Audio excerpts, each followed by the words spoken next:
At her husband's funeral, Naomi's in-laws handed her a rusted, broken-down van as her inheritance, laughing as they threw her out of the house and stole the businesses she'd built with him.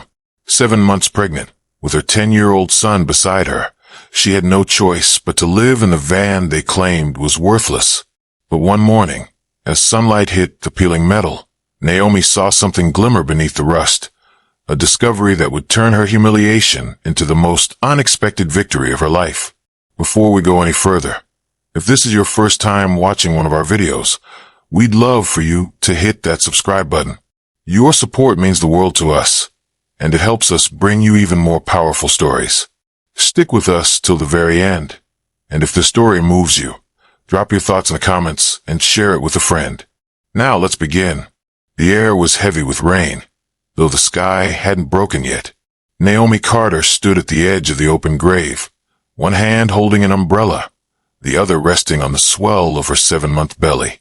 Her son, Isaiah, barely 10, clung to her coat sleeve like it was the only thing keeping him from falling apart.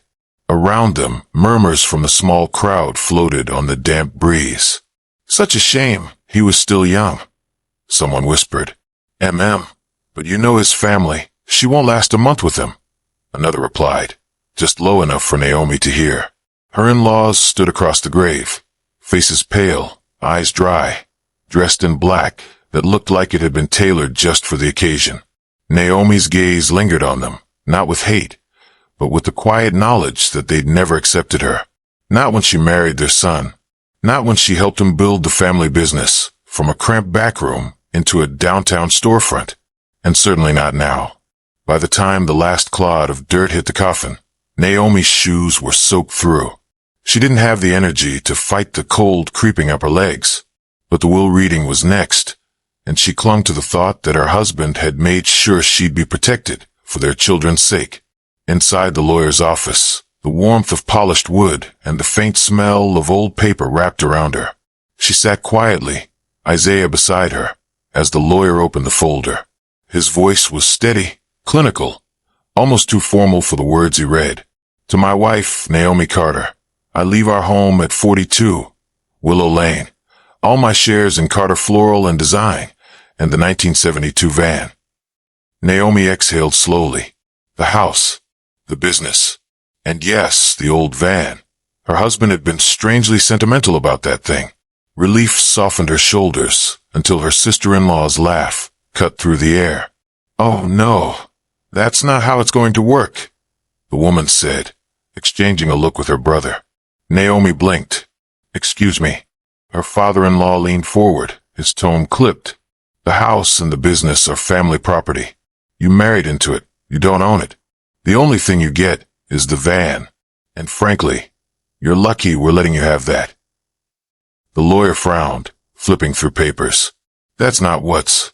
Enough, the older man barked, his voice a thin thread of control. You want trouble, Naomi? Take us to court. Let's see how far you get while pregnant, with no money. Naomi felt Isaiah's small hand tighten in hers. The room tilted just slightly, the smell of stale coffee mingling with her own rising nausea. She opened her mouth, then closed it. This wasn't the place. They were daring her to fight in their arena, and she'd already seen what they could do when cornered. 15 minutes later, she was standing outside with nothing but a set of van keys in her hand and the faint sound of their laughter following her into the drizzle. On the walk to the van, parked behind the funeral hall, Isaiah kept glancing at her, as if hoping she'd say it was all a mistake. But Naomi stayed quiet, each step heavy with the knowledge that her life had just shifted into unfamiliar, dangerous territory. She ran her fingers over the van's side panel. Rust flaked off like brittle paper. It smelled of rain and old oil. This was her inheritance now, and for the first time all day, a strange thought settled in her chest. Fine. If this is the only thing they've left me, I'll make it enough. By the time Naomi reached the parking lot, the drizzle had turned to a fine mist that clung to her hair. The van was parked under a leaning lamppost, its paint bubbled and eaten away by rust. One of the back doors sagged like it had given up years ago. The driver's side mirror was held together with duct tape. She opened the door and was hit with a wave of stale air, oil, mildew, and the faint, metallic tang of time. Isaiah climbed in first, sliding across the cracked vinyl seat. His small fingers traced the splits in the material, as if reading some invisible map. "Mom, we're not really living here, are we?" His voice was quiet, almost hopeful. Naomi didn't answer right away. She set the keys in the cup holder, her hands lingering there, her eyes fixed on the dashboard. It was coated in dust, but she could still see faint fingerprints, her husband's, pressed into the grime, from when he'd last tinkered with it. That night, they parked a van on the far side of an empty lot behind a closed hardware store. The hum of the streetlights above blended with the distant rush of traffic. Naomi wrapped Isaiah in a blanket and tucked it tight around him before lowering herself onto the narrow bench seat in the back. Her belly made it awkward, but she didn't care. At least here, they were out of the rain. A pair of shadows passed the van windows, voices muffled but clear enough. "That's the Carter widow, right?" "Yeah. Heard she lost everything. Her in-laws took it all. She was always too proud, never saw her begging. Guess she will now." Naomi stared at the ceiling, her jaw tightening. She could feel each baby kick like a reminder. You don't have time to break. The next morning, the chill woke her before the sun did. She dug for the small suitcase she'd managed to grab from the house, pulling out a sweater with worn cuffs. Isaiah was still asleep, curled up like he was bracing against the world. She kissed his forehead, then stepped outside into the gray dawn. She had no house, no shop, and no safety net, just a rusted van and the determination to make it work. And though she didn't know it yet, the van's value went far beyond its battered shell. Days blurred into a routine.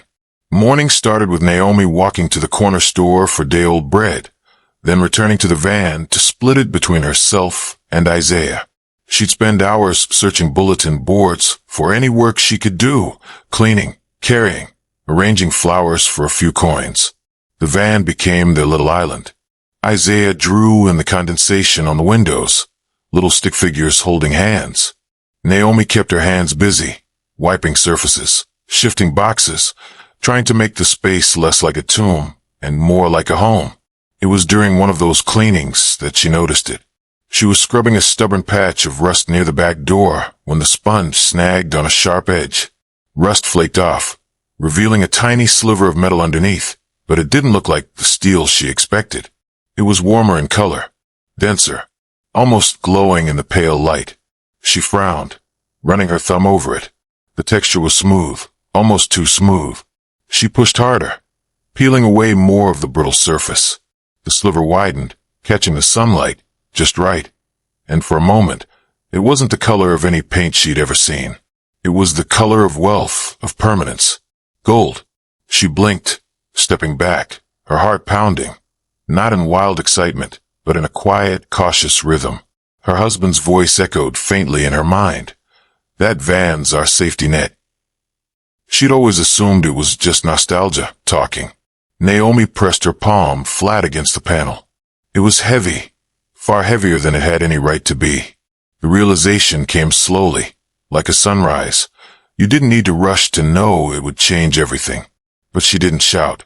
She didn't even smile.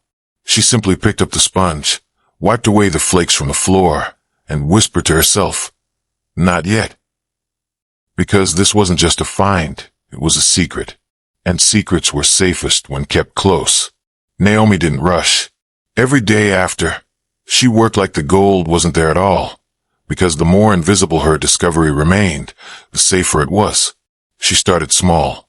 One weekend, she quietly pried loose a narrow strip from the inside of the rear door, just enough to fit into her coat pocket. She sold it to a discreet jeweler across town, one who didn't ask questions. The money was more than she'd made in months. She used it to buy fresh clothes for Isaiah, prenatal vitamins, and enough food to fill their bellies without rationing. By the second sale, she'd saved enough to rent a tiny corner space in a quiet street market. It wasn't much, but with a few second-hand vases and flowers bought wholesale, Naomi began arranging bouquets. Her hands, once numb from cold nights in the van, remembered the skill she'd honed for years in the shop. she'd built with her husband. People noticed. "Who's the new florist? She's got a real eye." One passerby whispered to another. "Isn't that Carter's widow?" came the reply. "I thought she was living in a van." The whispers didn't bother Naomi anymore. If anything, they fueled her.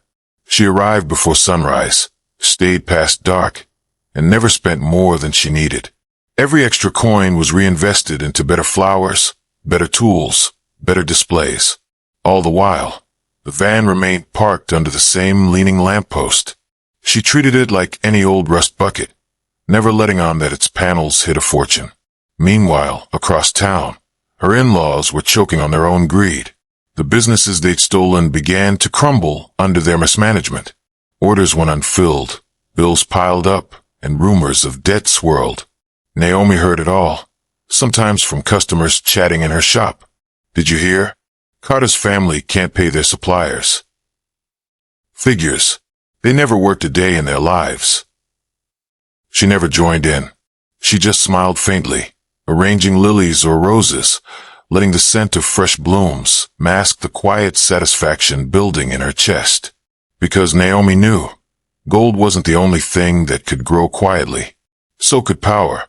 By the time Naomi's daughter was born, the little street market stall had transformed into a sunlit corner shop with a green awning and a name painted in gold script, Isa and Rose, a nod to her two children. Inside, the air was rich with the scent of lilies, peonies, and eucalyptus. Customers came in not just for flowers, but for the way Naomi made them feel. Seen, valued, welcomed. She remembered names, remembered anniversaries, and quietly slid a small sprig of baby's breath into every bouquet for luck. Her in-law's downfall was no longer a rumor. It was a headline. Carter Floral Chain declares bankruptcy. Carter family home listed for immediate sale. Naomi read the news without a smile, but deep inside, there was a calm sense of justice. The empire they'd stolen had crumbled under the weight of their own arrogance. One afternoon, while she was wrapping a bouquet for a young bride, the shop door creaked open. Her father-in-law stepped inside, thinner than she remembered, his suit worn at the elbows. Behind him trailed her sister-in-law, who no longer carried herself with the same effortless superiority. "Naomi," he began, voice quieter than she'd ever heard it. "We've hit a rough patch. The house is gone. The business, too. We need a place to stay, just until—" Naomi kept her hands busy, tucking eucalyptus into the bouquet, the soft leaves brushing against her fingertips. She didn't look up until she'd tied the ribbon. "I remember," she said finally, "the day you told me the van was all I deserved, that my children and I deserved nothing good." She glanced at them then, not with anger, but with the same measured calm she'd used when deciding which flowers to trim and which to let bloom.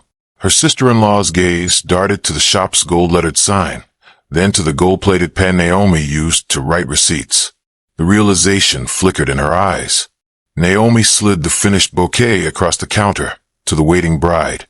"I'm afraid I don't have room," she said softly, but firmly. "Some things too small to hold the weight of the people who once tried to break them." They left without another word, the little bell on the door chiming like punctuation. Naomi exhaled slowly. It wasn't revenge she tasted, it was freedom. By the time Naomi's daughter was born, the little street market stall had transformed into a sunlit corner shop with a green awning and a name painted in gold script, Isa and Rose, a nod to her two children. Inside, the air was rich with the scent of lilies, peonies, and eucalyptus. Customers came in not just for flowers, but for the way Naomi made them feel. Seen, valued, welcomed. She remembered names, remembered anniversaries, and quietly slid a small sprig of baby's breath into every bouquet for luck. Her in-law's downfall was no longer a rumor. It was a headline. Carter Floral Chain declares bankruptcy. Carter family home listed for immediate sale. Naomi read the news without a smile, but deep inside, there was a calm sense of justice. The empire they'd stolen had crumbled under the weight of their own arrogance. One afternoon, while she was wrapping a bouquet for a young bride, the shop door creaked open. Her father-in-law stepped inside, thinner than she remembered, his suit worn at the elbows. Behind him trailed her sister-in-law, who no longer carried herself with the same effortless superiority. "Naomi," he began, voice quieter than she'd ever heard it. We've hit a rough patch. The house is gone. The business too. We need a place to stay, just until." Naomi kept her hands busy, tucking eucalyptus into the bouquet, the soft leaves brushing against her fingertips.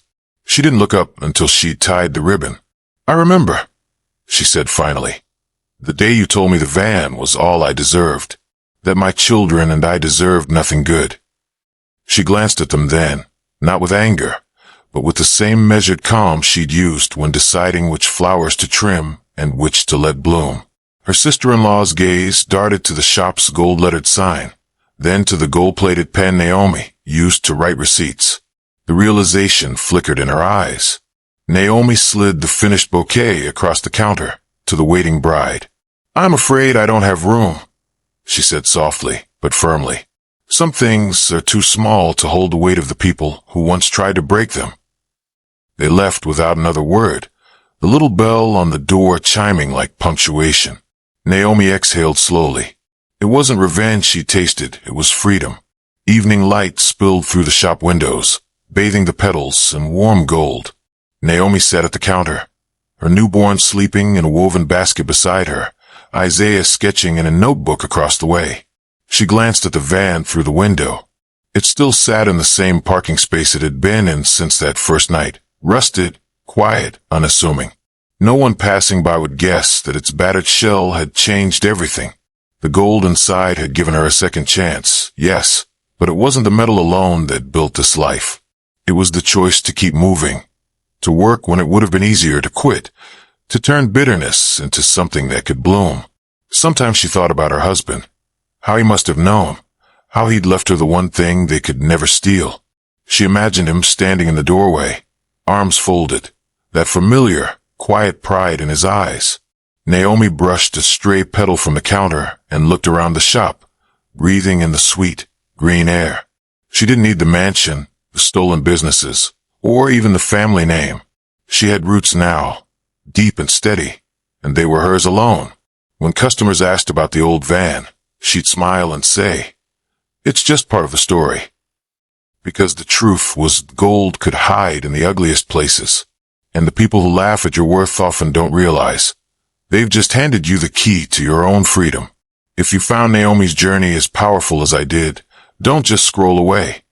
Hit that like button, subscribe, and share the story with someone who needs a reminder that even in the rust and ruin, there can be gold. And tell me in the comments, what would you have done if you were in her shoes?